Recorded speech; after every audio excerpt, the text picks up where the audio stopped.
Dan Moyane. It's 8 o'clock. Thanks for joining us here on ENCA, our top stories. We take a look at the tributes that are continuing to pour in from across the world for the revered anti-apartheid activist Winnie Madikizela-Mandela. And my people shall never lose hope. In fact, we expect that the work will go on.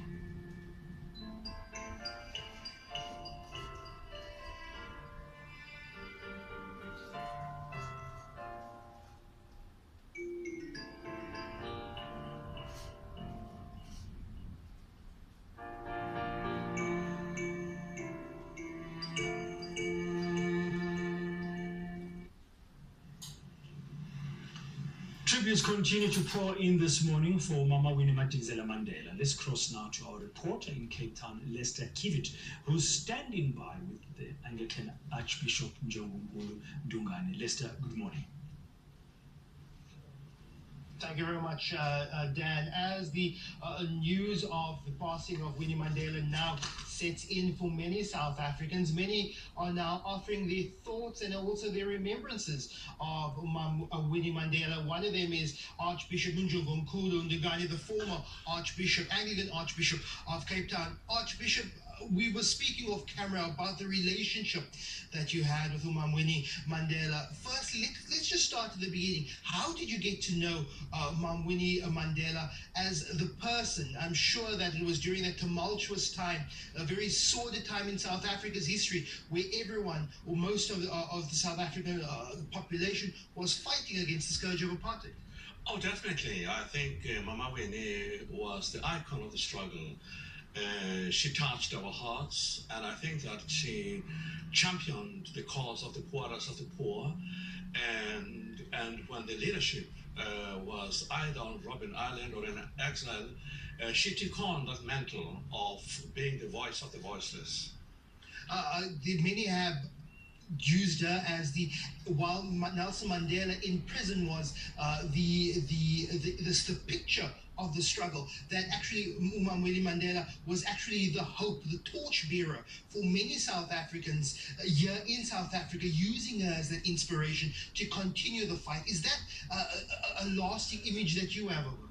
Oh, definitely. I think she was the embodiment of all the values that the leadership like Baba Nelson Mandela stood for, in the sense that she became commonly known as the mother of the nation. And you know what a mother is, that she was just at the heart of giving us youngsters a hope for the future. And I think that her spirit, resilient spirit, was something that impressed us most. That in the violent attempts by the apartheid regime to oppress her, even banishing her to a place like Brandfort, did not dampen her spirits.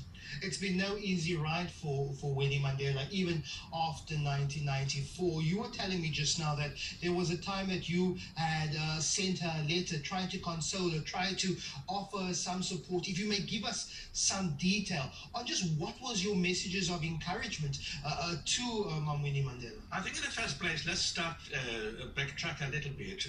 Her concern for the marginalized, I think concern for people living with AIDS, and you recall that in my time as Archbishop, that was one of the issues that was on my table. And I recall her coming to the 13th conference, international conference of AIDS, that was held in Durban, in the age of denialism. There, Mama Winnie walks in with a T-shirt, HIV positive. And she didn't mince her words that the dying of people living with AIDS was like a social holocaust.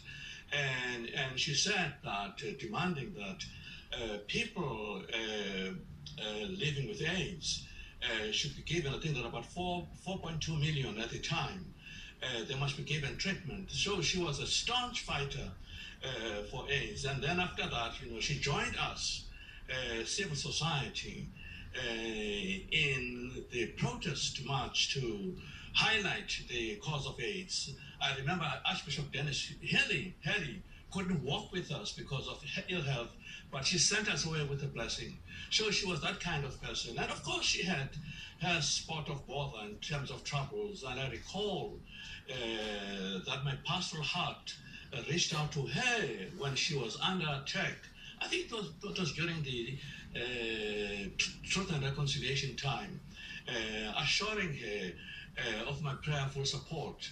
And I understand that she was so delighted that at least there was someone alongside her trying to give her that kind of support.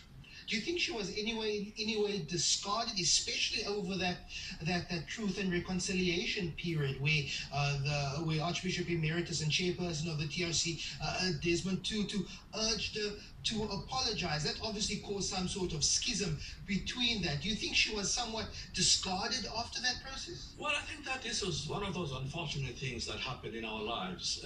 We are not saints, we're all sinners. We do commit mistakes, but the unfortunate thing about Mama Winnie was that she was very much persecuted by apartheid.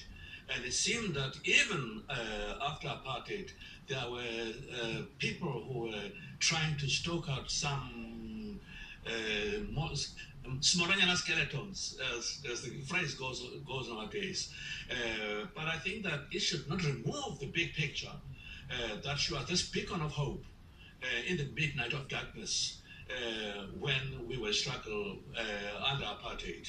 You speak about her work in HIV/AIDS, but she was also quite vocal in voicing her concerns during xenophobic protests in South Africa. You look at that period of 2008, coming vehemently opposing the form of xenophobic protests that we've had in South Africa. She was really a true moral voice in South Africa. Definitely, because, you know, we as Africans, we belong together. People in our country have got short memories.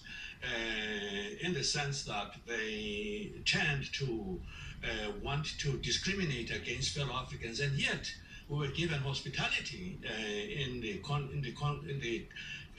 by our brothers and sisters in the continent of Africa during our struggle for justice. Yes, she was a moral voice of conscience in those issues affecting xenophobia. Just my final question. Yes, Winnie Mandela played a very small role in government. She was a deputy minister.